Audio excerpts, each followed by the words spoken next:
Sir, जो अभी क्योंकि इलेक्शन भी आ रहा है बिहार में इस बार, चलो मैं इस पे नहीं आ रहा स्पेसिफिक, बिहार में कई सारे युवा नेता हैं। युवा नेताओं में किस में आपको उम्मीद ज्यादा बेहतर दिखती है?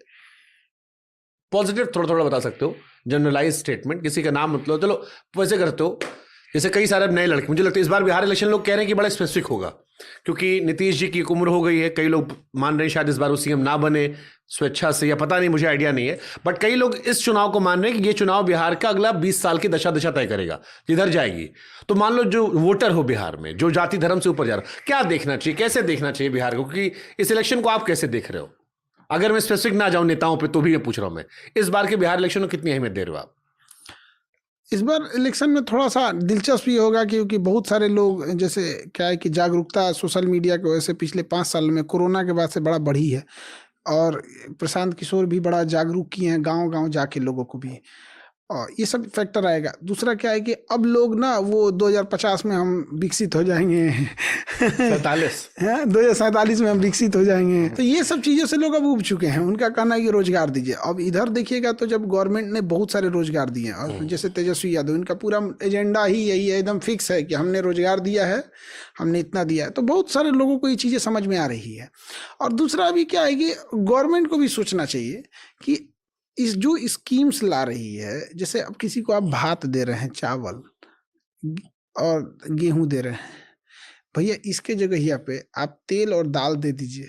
हम काजू किशमिश नहीं मांग रहे हैं। ओके, मेन दिक्कत तेल खरीदने में है, दाल खरीदने में। ओके, भात और गेहूं तो गाँव में मिल ही जाता है, तो हुए काम हो गया। आपको क्या दे रहे हैं? केकरा भात के कमी है? सरकार गई कल को, ससुर तुम कहोगे खीरा काट के दे दो। हम आपसे क्या कहें? हम काजू किशमिश नहीं मांग रहे हैं, हम नहीं मांग रहे हैं आपसे काजू किशमिश। लेकिन एक समस्या समझिए, ये बताइए कि हमको टाइफाइड हुआ है, तो आप हमको कान खजुआने का दवाई दीजिएगा, तो हम क्या करेंगे भाई? उसको दिक्कत। और आप देखिएगा ना, गरीब घर के ऐसे अगर चिवड़ा फ्राई करके आएगा ना, दिख जाएगा गरीब। अरे भतो बढ़िया गरम कर लेगा, दो बूंद तेल डाल, लेकिन तो तेल चाहिए होगा। तेल इतना महंगा कर दिए आप, क्या काम का हो गया है? अभी सरकार वाले सब सुन लेते हैं तो हमको बड़ा तिरछा नजर से देखते हैं लोग कि ये तो भड़का रहा है आदमी लोग को। हम यही कहते हैं, अपन भात रखो, अपन गेहूं रखो, भैया तुम उसको 2 किलो सरसों तेल दे दो, 2-4 लीटर दाल, 2 किलो दाल दे दो। लेकिन ये कब तक देश में चलता रहेगा? जैसे आज मैं देखा 81 करोड़ लोगों को इस देश में फ्री में खाना मिल रहा है, जो उसको आप भोजन कहते हो। अब 140 करोड़ की आबादी में अगर 81 करोड़ आदमी मुफ्त भोजन वाले हैं, कहां जाएगा सर देश हमारा? ये भाई, तो उस तरह से देखे तो 140 करोड़ को मोदी जी खोज इंजेक्शन मरवाए थे फ्री में, क्या हमारे पास है? अरे वो तो चलो कोविड था हमारा। ये बताइए, आपको जरूरत थी फ्री लगाने की?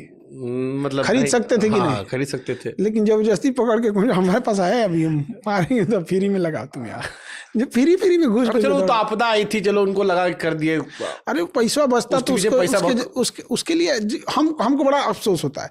हमने अपने पूरे परिवार में कोरोना में जो इंजेक्शन कुचवाए थे हम लोग, या बूस्टर डोज लगा, पैसा लेना चाहिए था उनको। जो देने में सक्षम, आप दे नहीं सकते थे। ये कर सकते थे कि जो देने में सक्षम हो, जैसे सिलेंडर में बात उन्होंने कहा कि सक्षम वापस करना है, वापस कर दो, लोग कर दिए। हाँ, और उससे एक और अच्छा हो जाता, आप ना पैसे रख देते, जो देने में सक्षम थे वहां चले जाते, लोग सोचते भीड़ कम हो जाता। बाद में नेता लोग खाएगा, सच्चा थोड़ा कुछ तो मिल रहा है। तो देखिए, बेसिक चीजें है ना, आप महंगाई कंट्रोल नहीं कर पा रहे हैं, सब चीजें होते बड़े। अब एक बात बताइए, आप कहते हैं बेटी पढ़ाओ और बेटी बचाओ, क्या किए बेटियों को पढ़ने के लिए? 2 लाइन लिख देने से बेटी पढ़ने लगेगी? मतलब इससे बोलने से क्या किए? एक लेडी गर्ल्स यूनिवर्सिटी खोले हैं, गर्ल्स का जीएसटी हटा दीजिए एजुकेशन से।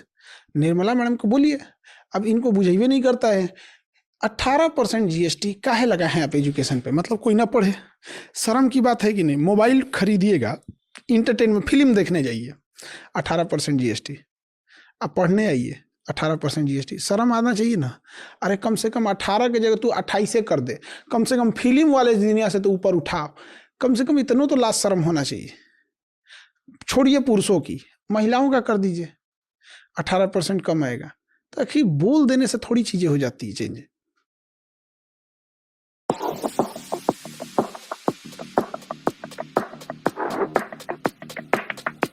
आखिर बोल देने से थोड़ी चीजें हो जाती है चेंज। 47 में कौन सी के हिसाब से हम डेवलप हो रहे हैं? कह रहे देखिए 12 लाख रुपए हमने टैक्स पे कम कर दिया, ये अच्छा डिसीजन था, बिल्कुल। तो जो अच्छा चीज है वो उसमें कोई कमी नहीं है। इस 12 लाख की लेकिन वजह ये वाला पॉइंट आपका सही है कि भाई हमारे एजुकेशन पर अगर हम एंटरटेनमेंट पर लग्जरी चीज़ों में हम पैसा खर्चा करते हैं, वहाँ बैठ लो ठीक है, बट बेसिक नेसेसिटी पे तो आप छूट दे सकते हो। हम जब ये हल्ला किए तो फिर पता चला गवर्नमेंट ने किताब पर जीएसटी नहीं था ओकरों पे लगा दिया। तो अब हम तनी दबे अंदाज में कहते हैं कि फिर कोनो चीज पे मत लगा दे। लोग सुनबे नहीं करती हैं इनको। वित्त मंत्री को बोलेंगे तो कहेंगे कि मैं तो पढ़ाई छोड़ दी। उनका तो अलग स्टेटमेंट आता है। पढ़ी है वहाँ फीस बहुत कम होती है, वहाँ बहुत कम फीस होती है, तो उसके बाद भी पैसा लग रहा है। बहुत अजीब लगता है। तो लड़कियों को बोल देंगे कि पढ़ाई करो पढ़ाई करो, कहाँ से करेगी वो। अच्छा, इस देश में जेएनयू जैसी और यूनिवर्सिटी होनी चाहिए कि जहाँ पे बेसिक मिनिमम पैसा देकर एक जेएनयू है तो सरकार को तो इतना खटक रहा है, आप वैसा 5-6 को और बनवाइए, फिर वो तो सीधे सरकार की दुखते नस को पकड़ लेते हैं ना। नहीं, वो तो दुख रहा होगा, वो तो वहां पर हमें चाहिए आजादी से दुख रहा होगा। हाँ। हमको नहीं लग रहा पैसा दुख रहा होगा, लेकिन इस देश में भी लोग दुखता है इतना कम में काहे पढ़ रहे हैं। हम भी सोचते थे जेएनयू से सस्ता एम्स है।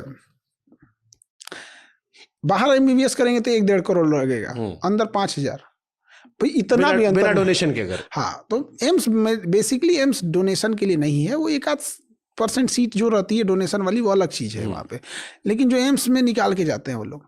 नहीं तो ऐसी यूनिवर्सिटीज देश में और क्यों नहीं बनती हैं? जैसे जेएनयू हो गया, आप एम्स का जिक्र कर रहे हैं, ऐसे और क्यों नहीं बनती? सबसे बड़ा खराबी क्या चीज है कि ये एक तो एम्स, सरकार से पूछो एम्स तो कहते हैं कि एम्स हमने इतना बना दिया। भाई पहले समझिए, आपके दादा के पास 5 गो भैंस था, हम 15 गो भैंस रख लिए, यही ना कहने का। अरे भाई भैंस की जगह आप खरगोश पे आइए, भैंस की जगह आप ऊँट लेके आइए, भैंस की जगह आप गाय लाइए। ये क्या रट रहे हैं कि 15 से हम 30 गो भैंस कर दिए, 35 गो भैंस कर दिए। मैंने एम्स ही ना बनाए हैं।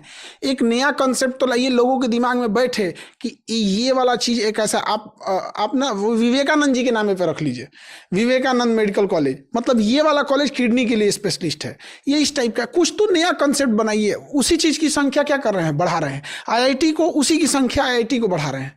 मतलब हम बट इसमें बुराई क्या है? मतलब नहीं, कोई बुराई नहीं है, कोई बुराई नहीं है, बट एक इनोवेशन नहीं ना है ये तो आप इसको आप उसको और बढ़ा रहे हैं, बढ़ाते जा रहे हैं। चलिए 10 की जगह 20 कॉलेज आ जाएगा।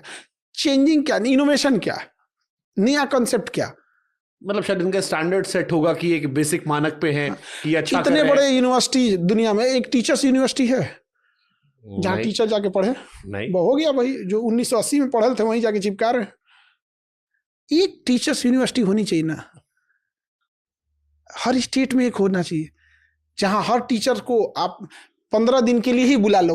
जैसे मान के चलिए कि किसी एक जगह से है 15-15 दिन का सेशन बुला लीजिए। हाँ ये देखिए, ये अपडेट आया है, ये एनिमेशन आया है, ये चीजें, वहां जाके वो टीचर्स यूनिवर्सिटी। हमको एक बात बताओ,